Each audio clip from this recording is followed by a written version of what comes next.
ਸਵਾਗਤ ਹੈ ਜੀ ਤੁਹਾਡਾ ਟੀਚਰ ਚੈਨਲ ਵਿੱਚ ਸਭ ਨੂੰ ਮੇਰੇ ਵੱਲੋਂ ਪਿਆਰ ਭਰੀ ਸਤਿ ਸ਼੍ਰੀ ਅਕਾਲ। ਜਿਵੇਂ ਕਿ ਤੁਸੀਂ ਜਾਣਦੇ ਹੋ ਕਿ ਆਪਾਂ ਪੰਜਾਬੀ ਸਾਹਿਤ ਜਿਹੜਾ ਕਰ ਰਹੇ ਹਾਂ ਉਹਦੀ ਜਿਹੜੀ ਪ੍ਰਸ਼ਨ ਲੜੀ ਹੈ ਸ਼ੁਰੂ ਕੀਤੀ ਹੋਈ ਹੈ। ਠੀਕ ਹੈ, ਕੱਲ ਹੀ ਹਜੇ ਕੀਤੀ ਹੈ। ਠੀਕ ਹੈ ਨਾ। ਸੋ ਉਸ ਪ੍ਰਸ਼ਨ ਲੜੀ ਨੂੰ ਅੱਗੇ ਵਧਾਉਂਦੇ ਹੋਏ ਆਪਾਂ ਜਿਹੜਾ ਹੈ ਅੱਜ ਆਪਾਂ ਕਰਾਂਗੇ ਪ੍ਰਸ਼ਨ। ਠੀਕ ਹੈ ਜੀ। ਸੋ ਇਹ ਆਪਾਂ +2 ਤੱਕ ਦਾ ਲੈਵਲ ਹੈ, ਫਿਰ ਵੀ ਮੈਂ BA ਦੇ ਵਿੱਚੋਂ ਵੀ ਕੁਛ ਨੋਟਸ ਲਏ ਨੇ। ਠੀਕ ਹੈ, ਤਾਂ ਕਿ ਕੁਛ ਜਿਹੜੀਆਂ ਚੀਜ਼ਾਂ ਨੇ ਉਹਨਾਂ ਨੂੰ ਅੱਛੇ ਤਰੀਕੇ ਦੇ ਨਾਲ ਆਪਾਂ ਕਲੀਅਰ ਆਊਟ ਕਰ ਸਕੀਏ। ਠੀਕ ਹੈ ਜੀ। ਚਲੋ ਠੀਕ ਹੈ, ਅੱਜ +2 ਦੀ ਬੁੱਕ 'ਚੋਂ ਜ਼ਿਆਦਾ ਹੈ। ਠੀਕ ਹੈ ਜੀ। ਹਾਂਜੀ, ਪ੍ਰਸ਼ਨ ਨੰਬਰ 16, ਨੀਲੀ ਕਹਾਣੀ ਕਿਸ ਦੀ ਲਿਖੀ ਹੈ? ਊੜਾ ਕੁਲਵੰਤ ਸਿੰਘ ਵਿਰਕ, ਐੜਾ ਕਰਤਾਰ ਸਿੰਘ ਦੁੱਗਲ, ਈੜੀ ਸੰਤੋਖ ਸਿੰਘ ਧੀਰ ਤੇ ਸੱਸਾ ਪ੍ਰੇਮ ਪ੍ਰਕਾਸ਼।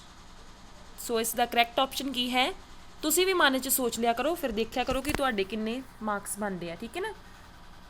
ਸੋ ਇਸ ਦਾ ਕਰੈਕਟ ਆਪਸ਼ਨ ਹੈ ਕਰਤਾਰ ਸਿੰਘ ਦੁੱਗਲ ਦੀ ਕਹਾਣੀ ਹੈ। ਠੀਕ ਹੈ ਜੀ। +2 ਦੀ ਲਾਜ਼ਮੀ ਪੰਜਾਬੀ ਦੇ ਵਿੱਚ ਇਹ ਕਹਾਣੀ ਹੈ। ਠੀਕ ਹੈ, ਬੱਚਿਆਂ ਨੂੰ ਪੜ੍ਹਾਈ ਜਾਂਦੀ ਹੈ। ਠੀਕ ਹੈ, ਕਰਤਾਰ ਸਿੰਘ ਦੁੱਗਲ ਦੀ ਨੀਲੀ ਕਹਾਣੀ ਹੈ।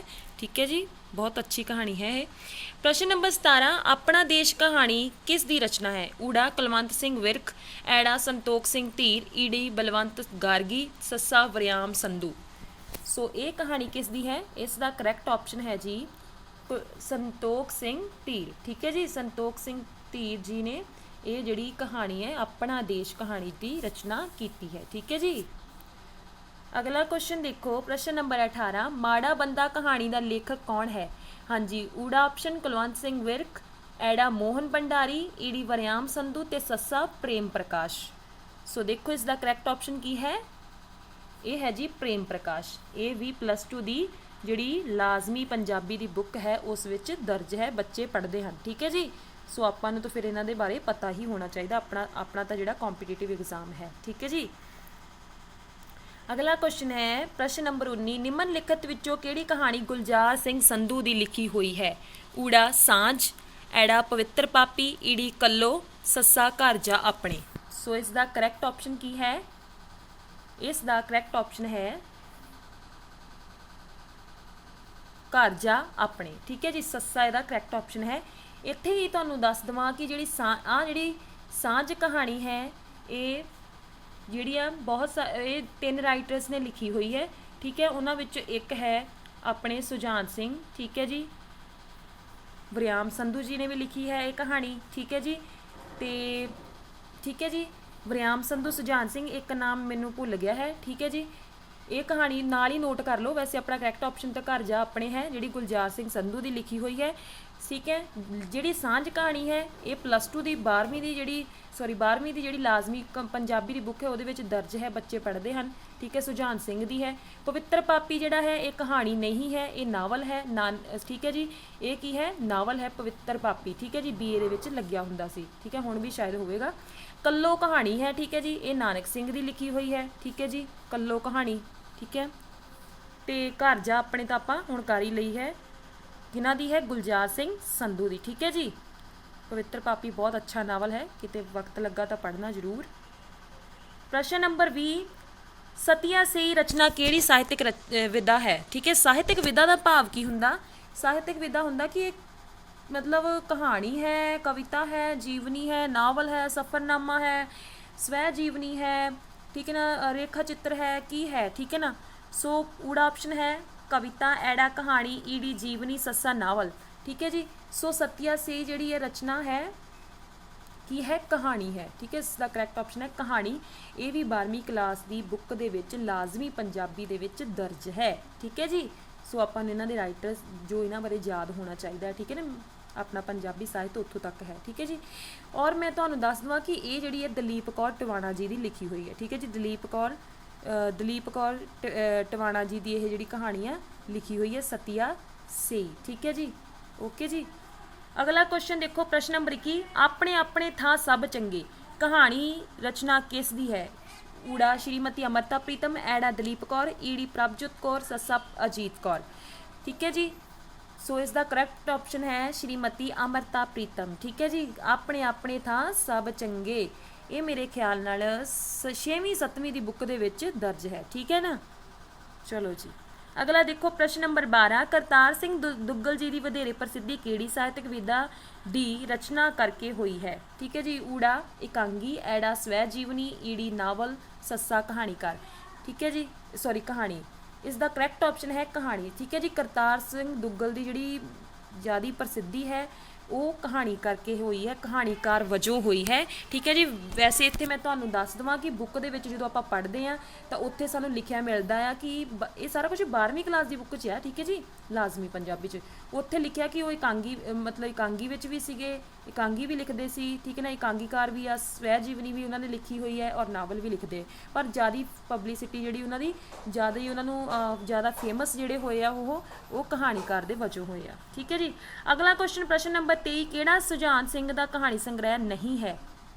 ਹੁਣ ਇੱਥੇ ਧਿਆਨ ਦੇਣ ਜੋ ਗੱਲ ਹੈ, ਊੜਾ ਦੁੱਖ ਸੁੱਖ, ਐੜਾ ਦੁੱਖ ਸੁੱਖ ਤੋਂ ਪਿੱਛੋਂ, ਈੜੀ ਨਰਕਾਂ ਦੇ ਦੇਵਤੇ, ਤੇ ਕੱਕਾ ਹੈ ਸੌਰੀ ਸੱਸਾ ਆਉਣਾ ਸੀ ਇੱਥੇ। ਸੱਸਾ ਆਪਸ਼ਨ ਹੈ ਇੱਕ ਛਿੱਟ ਚਾਨਣੀ ਦੀ। ਠੀਕ ਹੈ ਜੀ, ਇੱਕ ਛਿੱਟ ਚਾਨਣੀ ਦੀ। ਸੋ ਇਸ ਦਾ ਕਰੈਕਟ ਆਪਸ਼ਨ ਕੀ ਹੈ ਜੀ? ਇਸ ਦਾ ਕਰੈਕਟ ਆਪਸ਼ਨ ਹੈ ਨਹੀਂ ਦੇਖਣਾ ਆ। ਠੀਕ ਹੈ ਜੀ, ਦੇਖੋ ਦੁੱਖ ਸੁੱਖ ਵੀ ਹੈ, ਚਲੋ ਇਸ ਦਾ ਕਰੈਕਟ ਆਪਸ਼ਨ ਪਹਿਲਾਂ ਦੇਖਦੇ ਹਾਂ। ਕਰੈਕਟ ਆਪਸ਼ਨ ਹੈ ਇੱਕ ਛਿੱਟ ਚਾਨਣੀ ਦੀ। ਠੀਕ ਹੈ ਜੀ, ਜਿਹੜੇ ਬਾਕੀ ਉੱਪਰਲੇ ਤਿੰਨ ਹੈ ਨਾ, ਦੁੱਖ ਸੁੱਖ ਤੋਂ ਪਿੱਛੋਂ, ਨਰਕਾਂ ਦੇ ਦੇਵਤੇ, ਇਹ ਤਿੰਨੋਂ ਕਹਾਣੀ ਸੰਗ੍ਰਹਿ ਆ ਔਰ ਇਹ ਹੈ ਵੀ ਸੁਜਾਨ ਸਿੰਘ ਜੀ ਦੇ ਆ। ਠੀਕ ਹੈ ਜੀ, ਪਰ ਜਿਹੜੀ ਆ ਇੱਕ ਛਿੱਟ ਚਾਨਣੀ ਹੈ, ਚਾਨਣੀ ਦੀ, ਇਹ ਕੀ ਹੈ? ਇਹ ਸੁਜਾਨ ਸਿੰਘ ਦੀ ਨਹੀਂ ਹੈ। ਠੀਕ ਹੈ ਜੀ, ਅਗਲਾ ਕੁਐਸਚਨ ਪ੍ਰਸ਼ਨ ਨੰਬਰ 24, ਮਨੁੱਖ ਤੇ ਪਸ਼ੂ ਕਿਸ ਦਾ ਕਹਾਣੀ ਸੰਗ੍ਰਹਿ ਹੈ? ਇਹ ਹੈ ਸੁਜਾਨ ਸਿੰਘ ਦਾ। ਠੀਕ ਹੈ, ਇਹ ਉੱਪਰ ਵੀ ਆਪਾਂ ਕਰਕੇ ਆਏ ਹਾਂ ਦੁੱਖ ਸੁੱਖ ਤੋਂ ਪਿੱਛੋਂ। ਠੀਕ ਹੈ ਨਾ, ਫਿਰ ਇੱਕ ਹੋਰ ਕੀਤਾ ਹੈ ਆਪਾਂ ਨਰਕਾਂ ਦੇ ਦੇਵਤੇ, ਤੇ ਹੁਣ ਆਪਾਂ ਮਨੁੱਖ ਤੇ ਪਸ਼ੂ ਕਹਾਣੀ ਸੰਗ੍ਰਹਿ ਕਰ ਰਹੇ ਹਾਂ। ਇਹ ਹੈ ਜੀ ਸੁਜਾਨ ਸਿੰਘ ਜੀ ਦਾ। ਠੀਕ ਹੈ ਜੀ, ਪ੍ਰਸ਼ਨ ਨੰਬਰ 25, ਕਿੱਸਾ ਕਿਹੜੀ ਭਾਸ਼ਾ ਦਾ ਸ਼ਬਦ ਹੈ? ਊੜਾ ਫਾਰਸੀ, ਐੜਾ ਪੰਜਾਬੀ, ਈੜੀ ਅਰਬੀ, ਸੱਸਾ ਹਿੰਦੀ। ਸੋ ਇਹ ਕਿਸ ਦਾ ਹੈ?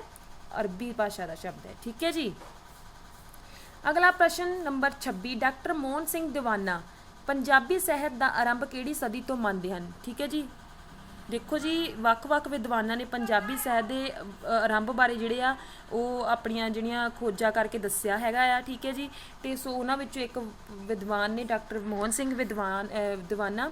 ਸੋ ਉਹਨਾਂ ਦੇ ਅਨੁਸਾਰ ਕੀ ਹੈ, ਲਗਭਗ 10ਵੀਂ ਸਦੀ ਤੋਂ। ਠੀਕ ਹੈ ਜੀ, ਇੱਥੇ ਮੈਂ ਤੁਹਾਨੂੰ ਦੱਸ ਦੇਵਾਂ ਕਿ ਜਦੋਂ ਮੈਂ ਇਹਨੂੰ ਸਵਰਨ ਦੀ ਬੁੱਕ ਦੇ ਵਿੱਚ ਦੇਖਿਆ, ਠੀਕ ਹੈ ਨਾ, ETT ਸਵਰਨ ਦੀ ਬੁੱਕ 'ਚ, ਉੱਥੇ ਮੈਨੂੰ ਮਿਲਿਆ ਆ 8ਵੀਂ ਤੋਂ 9ਵੀਂ ਸਦੀ ਵਿੱਚ। ਪਰ ਮੈਨੂੰ ਉਹ ਥੋੜ੍ਹਾ ਸ਼ੱਕ ਦੇ ਘੇਰੇ ਵਿੱਚ ਲੱਗਾ, ਕਿਉਂਕਿ ਕਿਉਂਕਿ ਜਿਹੜਾ ਪੰਜਾਬੀ ਸਾਹਿਤ ਦਾ ਆਰੰਭ ਹੈ ਉਹ ਮੈਨੂੰ ਯਾਦ ਸੀਗਾ BA ਦੇ ਵਿੱਚ ਪੜ੍ਹਿਆ ਸੀ 9ਵੀਂ 10ਵੀਂ। ਠੀਕ ਹੈ ਨਾ, ਨਾਥ ਜੋਗੀਆਂ ਤੋਂ ਆਪਾਂ ਕੱਲ੍ਹ ਕੁਐਸਚਨ ਵੀ ਕੀਤਾ ਸੀ। ਠੀਕ ਹੈ ਨਾ, ਸੋ ਪੰਜਾਬੀ ਸਾਹਿਤ ਫਿਰ ਮੈਂ BA ਦੀ ਬੁੱਕ ਦੇਖੀ ਸੀ, ਉਹਦੇ ਵਿੱਚ ਫਿਰ ਮੈਨੂੰ 10ਵੀਂ ਸਦੀ ਮਿਲੀ ਆ, ਲਗਭਗ 10ਵੀਂ। ਠੀਕ ਹੈ, ਜੇ ਪੇਪਰ ਦੇ ਆਪਸ਼ਨ ਆ ਵੀ ਜਾਂਦਾ ਵੀ 9ਵੀਂ ਤੋਂ 10ਵੀਂ, ਤੇ ਫਿਰ ਆਪਾਂ 9ਵੀਂ ਤੋਂ 10ਵੀਂ ਤੇ ਟਿਕ ਲਗਾਵਾਂਗੇ। ਠੀਕ ਹੈ ਜੀ, 10ਵੀਂ ਸਦੀ ਤੋਂ ਲਗਭਗ। ਠੀਕ ਹੈ ਜੀ, ਇਹ ਮੋਹਨ ਸਿੰਘ ਦੀਵਾਨਾ ਜੀ। ਠੀਕ ਹੈ, ਉੱਥੇ BA ਦੀ ਬੁੱਕ ਦੇ ਵਿੱਚ ਇੱਦਾਂ ਲਿਖਿਆ ਕਿ ਡਾਕਟਰ ਮੋਹਨ ਸਿੰਘ ਦੀਵਾਨਾ ਜੀ ਲਗਭਗ 10ਵੀਂ ਸਦੀ ਤੋਂ ਪੰਜਾਬੀ ਸਾਹਿਤ ਦਾ ਆਰੰਭ ਮੰਨਦੇ ਆ। ਠੀਕ ਹੈ ਜੀ, ਅਗਲਾ ਪ੍ਰਸ਼ਨ ਹੈ ਪ੍ਰਸ਼ਨ ਨੰਬਰ 27, ਪ੍ਰੇਮ ਪ੍ਰਕਾਸ਼ ਜੀ ਦੀ ਕਿਸ ਕਹਾਣੀ ਸੰਗ੍ਰਹਿ ਨੂੰ, ਠੀਕ ਹੈ ਜੀ, ਰਾਸ਼ਟਰੀ ਸਾਹਿਤ ਅਕਾਦਮੀ ਪੁਰਸਕਾਰ ਮਿਲਿਆ? ਊੜਾ ਕਚਕੜੇ, ਐੜਾ ਨਮਾਜੀ, ਈੜੀ ਰੰਗਮੰਚ ਤੇ ਪਿਕਸ਼ੂ, ਸੱਸਾ ਕੁਝ ਅਣਕਿਹਾ ਵੀ। ਠੀਕ ਹੈ ਜੀ, ਸੋ ਪ੍ਰੇਮ ਪ੍ਰਕਾਸ਼ ਜੀ ਦੀ ਕਹਾਣੀ ਹੈ ਕੁਝ ਅਣਕਿਹਾ ਨੂੰ ਕੀ ਮਿਲਿਆ ਹੈ? ਰਾਸ਼ਟਰੀ ਸਾਹਿਤ ਅਕਾਦਮੀ ਜਿਹੜਾ ਪੁਰਸਕਾਰ ਮਿਲਿਆ ਹੈ, ਕੁਝ ਅਣਕਿਹਾ ਵੀ। ਠੀਕ ਹੈ ਜੀ, ਕਹਾਣੀ ਸੰਗ੍ਰਹਿ ਸੌਰੀ। ਠੀਕ ਹੈ ਜੀ, ਇੱਥੇ ਕਹਾਣੀ ਸੰਗ੍ਰਹਿ ਹੈ। ਠੀਕ ਹੈ ਜੀ, ਔਰ ਮੈਂ ਤੁਹਾਨੂੰ ਦੱਸ ਦੇਵਾਂ ਕਿ ਜਿਹੜੇ ਬਾਕੀ ਸਾਰੇ ਲਿਖੇ ਹੋਏ ਨੇ ਇਹ ਵੀ ਜਿਹੜੇ ਨੇ ਪ੍ਰੇਮ ਪ੍ਰਕਾਸ਼ ਜੀ ਦੇ ਹੀ ਕਹਾਣੀ ਸੰਗ੍ਰਹਿ ਨੇ। ਠੀਕ ਹੈ ਨਾ, ਇਹ ਮੈਂ ਤਾਂ ਇੱਦਾਂ ਆਪਸ਼ਨਸ ਲਿਖੇ ਆ ਤਾਂ ਕਿ ਮੈਂ ਤੁਹਾਨੂੰ ਦੱਸ ਦੇਵਾਂ, ਫਿਰ ਆਪਾਂ ਇੱਥੋਂ ਹੀ ਯਾਦ ਕਰ ਲੈਣੇ ਆ ਕਿ ਬਾਕੀ ਵੀ ਸਾਰੇ ਕਹਾਣੀ ਸੰਗ੍ਰਹਿ ਜਿਹੜੇ ਪ੍ਰੇਮ ਪ੍ਰਕਾਸ਼ ਜੀ ਦੇ ਹੀ ਹਨ। ਠੀਕ ਹੈ ਨਾ, ਪਰ ਉਹਨਾਂ ਵਿੱਚੋਂ ਜਿਹੜਾ ਰਾਸ਼ਟਰੀ ਸਾਹਿਤ ਅਕਾਦਮੀ ਪੁਰਸਕਾਰ ਹੈ ਉਹ ਕੁਝ ਅਣਕਿਹਾ ਵੀ ਨੂੰ ਜਾਂਦਾ ਹੈ। ਠੀਕ ਹੈ ਜੀ, ਇਸ ਕਹਾਣੀ ਸੰਗ੍ਰਹਿ ਨੇ ਇਹ ਪੁਰਸਕਾਰ ਜਿਹੜਾ ਹਾਸਲ ਕੀਤਾ। ਅਗਲਾ ਕੁਐਸਚਨ ਦੇਖੋ, ਪ੍ਰਸ਼ਨ ਨੰਬਰ 28, ਵਾਰਾਂ ਵਿੱਚ ਕਿਹੜੇ ਰਸ ਦੀ ਵਧੇਰੇ ਪ੍ਰਧਾਨਤਾ ਹੁੰਦੀ ਹੈ? ਹੁਣ ਕੁਐਸਚਨ ਧਿਆਨ ਨਾਲ ਦੇਖਣਾ। ਹੁਣ ਕੀ ਹੈ? ਊੜਾ ਰੌਂਦਰ ਰਸ, ਐੜਾ ਭਿਆਨਕ ਰਸ, ਈੜੀ ਕਰੁਣਾ ਰਸ, ਸੱਸਾ ਵੀਰ ਰਸ। ਹੁਣ ਦੇਖੋ ਇਹਦਾ ਕਰੈਕਟ ਆਪਸ਼ਨ ਕੀ ਹੈ? ਇਸ ਦਾ ਕਰੈਕਟ ਆਪਸ਼ਨ ਹੈ ਵੀਰ ਰਸ। ਕਹਾਣੀ ਵਿੱਚ ਵਾਰਾਂ ਵਿੱਚ ਕਿਹੜੇ ਰਸ ਦੀ ਵਧੇਰੇ ਪ੍ਰਧਾਨਤਾ ਹੁੰਦੀ ਹੈ? ਵੀਰ ਰਸ ਦੀ। ਇੱਥੇ ਇੱਕ ਗੱਲ ਨੋਟ ਕਰਨ ਯੋਗ ਹੈ ਕਿ ਰੌਂਦਰ ਰਸ ਵੀ ਹੁੰਦਾ ਵਾਰਾਂ ਵਿੱਚ, ਭਿਆਨਕ ਰਸ ਵੀ ਹੁੰਦਾ ਹੈ, ਕਰੁਣਾ ਰਸ ਵੀ ਹੁੰਦਾ ਹੈ, ਵੀਵ ਰਸ ਵੀ ਹੁੰਦਾ, ਤੇ ਹਾਸ ਰਸ ਵੀ ਥੋੜਾ ਬਹੁਤਾ ਕਿਤੇ ਕਿਤੇ ਹੁੰਦਾ ਹੈ। ਠੀਕ ਹੈ ਜੀ, ਤੇ ਪਰ ਇੱਥੇ ਹੁਣ ਕੁਐਸਚਨ 'ਚ ਵਧੇਰੇ ਸ਼ਬਦ ਦਾ ਕਰਕੇ ਜਿਹੜਾ ਸਾਰਾ ਆਨਸਰ ਹੀ ਬਦਲ ਗਿਆ, ਠੀਕ ਹੈ ਨਾ। ਕੀ ਹੈ, ਵਧੇਰੇ ਪ੍ਰਧਾਨਤਾ ਪੁੱਛੀ ਵੀ, ਬਾਕੀ ਤਾਂ ਹੈਗੇ ਹੀ ਹੈਗੇ ਆ ਪਰ ਇਹਨਾਂ 'ਚੋਂ ਵਧੇਰੇ ਕਿਹੜਾ ਆ, ਵੀਰ ਰਸ, ਠੀਕ ਹੈ ਜੀ। ਇੱਕ ਸਫਲ ਵਾਰ ਦੀ ਜਿਹੜੀ ਇਹੀ ਵਿਸ਼ੇਸ਼ਤਾ ਕਿ ਉਹ ਵੀਰ ਰਸ ਵਿੱਚ, ਉਹਦੇ ਵਿੱਚ ਵੀਰ ਰਸ ਦੀ ਪ੍ਰਧਾਨਤਾ ਹੁੰਦੀ ਹੈ, ਠੀਕ ਹੈ ਜੀ। ਅਗਲਾ ਕੁਐਸਚਨ ਪ੍ਰਸ਼ਨ ਨੰਬਰ 29 ਪ੍ਰਸ਼ਨ ਨੰਬਰ ਦੇਖੋ ਕੀ ਹੈ, ਅਧਿਆਤਮਕ ਵਾਰਾਂ ਵਿੱਚ ਕਿਹੜੇ ਰਸ ਦੀ ਪ੍ਰਧਾਨਤਾ ਹੁੰਦੀ ਹੈ। ਊੜਾ ਵੀਰ ਰਸ, ਐੜਾ ਕਰੁਣਾ ਰਸ, ਈੜੀ ਵੀਪਤਸ ਰਸ ਤੇ ਸੱਸਾ ਹੈਗਾ ਆ ਸ਼ਾਂਤ ਰਸ। ਸੋ ਅਧਿਆਤਮਕ ਵਾਰਾਂ ਜਿਹੜੀਆਂ ਆ, ਠੀਕ ਹੈ, ਇਹਨਾਂ ਦੇ ਵਿੱਚ ਸ਼ਾਂਤ ਰਸ ਪ੍ਰਧਾਨ ਹੁੰਦਾ ਹੈ, ਠੀਕ ਹੈ ਜੀ। ਔਰ ਇਹ ਗੁਰੂ ਸਾਹਿਬਾਨਾਂ ਨੇ ਲਿਖੀਆਂ ਆ ਔਰ ਭਾਈ ਗੁਰਦਾਸ ਜੀ ਨੇ ਵੀ ਅਧਿਆਤਮਕ ਵਾਰਾਂ ਜਿਹੜੀਆਂ ਲਿਖੀਆਂ ਆ, ਠੀਕ ਹੈ ਜੀ। ਅਗਲਾ ਕੁਐਸਚਨ ਹੈ ਜੀ ਪ੍ਰਸ਼ਨ ਨੰਬਰ 30, ਠੀਕ ਹੈ। ਫਾਰਸੀ ਭਾਸ਼ਾ ਵਿੱਚ ਕਹਾਣੀ ਦੇ ਅੰਸ਼ ਵਾਲੀ ਇਸ਼ਕੀਆ ਤੇ ਵੀਰ ਰਸੀ ਕਵਿਤਾ ਨੂੰ ਕੀ ਕਿਹਾ ਜਾਂਦਾ ਹੈ, ਕੀ ਕਹਿੰਦੇ ਹਨ, ਠੀਕ ਹੈ ਜੀ। ਇਹ ਹੈ, ਇਸ ਨੂੰ ਕਿਹਾ ਜਾਂਦਾ ਮਸਨਵੀ। ਕੀ ਕਿਹਾ ਜਾਂਦਾ ਹੈ, ਮਸਨਵੀ, ਠੀਕ ਹੈ ਜੀ। ਹੁਣ ਦੇਖੋ ਕੁਐਸਚਨ ਦੇ ਵਿੱਚ ਇਹਨੂੰ ਸਮਝਣਾ ਆ, ਕੁਐਸਚਨ ਨੂੰ ਚੰਗੀ ਤਰ੍ਹਾਂ ਦੇਖੋ। ਕਵਿਤਾ ਤਾਂ ਹੈ ਪਰ ਕਵਿਤਾ ਦੇ ਵਿੱਚ ਕਹਾਣੀ ਚੱਲਦੀ ਹੈ। ਦੇਖੋ ਕਈ ਕਵਿਤਾਵਾਂ ਹੁੰਦੀਆਂ ਆ ਉਹਨਾਂ ਵਿੱਚ ਕਹਾਣੀ ਨਹੀਂ ਚੱਲਦੀ ਹੁੰਦੀ, ਠੀਕ ਹੈ ਨਾ, ਵੈਸੇ ਹੀ ਲਿਖਿਆ ਹੁੰਦਾ ਆ। ਆਪਾਂ ਹੋਰ ਵੀ ਕਵਿਤਾਵਾਂ ਪੜ੍ਹਦੇ ਹਾਂ, ਠੀਕ ਹੈ ਨਾ।